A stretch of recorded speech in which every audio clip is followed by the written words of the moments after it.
മനുഷ്യ ജീവിതമല്ലേ, ഉയർച്ചകളോടൊപ്പം താഴ്ചകൾ ഒരുപോലെ ഉണ്ടാവും. എന്നാലും നമ്മുടെ തകർച്ച ഭയങ്കരം തന്നെ.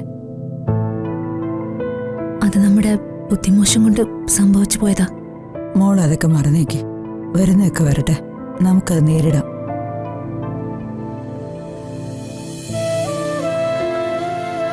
അല്ല മോളെ, രാവിലെ പ്രതാപേട്ടനോട് സഹായം ചോദിക്കാൻ വന്നവരെ സഹായ വാഗ്ദാനം നൽകി മോള് പറഞ്ഞു വിട്ടല്ലോ. അവരുടെ അച്ഛൻ്റെ കയ്യിൽ നിന്ന് എന്തെങ്കിലും സഹായം കിട്ടുമെന്ന് ഉറച്ച് വിശ്വസിച്ച് വന്നവരാ.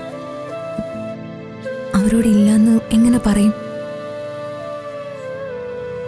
അവരച്ഛനെ കണ്ടിരുന്നെങ്കിൽ അച്ഛനും വിഷമിക്കുമായിരുന്നു. മോള് അച്ഛൻ്റെ പേരിൽ അവർക്ക് വാക്കുകൊടുത്തല്ലേ, പക്ഷെ അവരെ എങ്ങനെ സഹായിക്കാൻ പറ്റും? ഞാൻ രാവിലെ മുതൽ അത് തന്നെ ആലോചിക്കുക ചെറിയമ്മ. സഹായിച്ചല്ലേ പറ്റൂ. ദൈവം എന്തെങ്കിലും വഴി കാണിച്ചു തരും. ഞാൻ മറ്റൊരു കാര്യം ആലോചിച്ച് ആകെ തകർന്നു നിൽക്കുകയായിരുന്നു.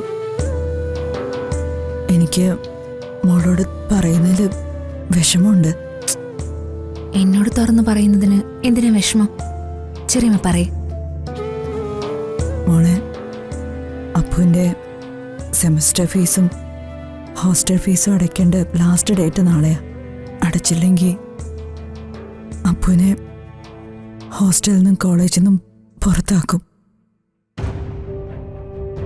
എന്ത് ചെയ്യണമെന്നോർത്ത് ഞാൻ വല്ലാത്തൊരവസ്ഥയിലാണ്. ശേഖരേട്ടനോട് പറഞ്ഞിട്ട് ശേഖരേട്ടൻ എന്ത് ചെയ്യാനാ? മോളെ, നമുക്ക് സൂര്യമംഗലത്തെ അമ്മയോടൊന്ന് പറഞ്ഞാലോ? അത് വേണ്ട ചെറിയമ്മ. അച്ഛനത് വിഷമാവും. അച്ഛൻ്റെ അഭിമാനത്തിന് അത് പ്രശ്നവും. അമ്മാമ്മയെ ഇവിടുത്തെ കാര്യങ്ങളൊന്നും അറിയിക്കാതെയല്ലേ നമ്മൾ ജീവിക്കുന്നത്. അപ്പോൾ പിന്നെ നമ്മൾ എന്ത് ചെയ്യും മോളെ?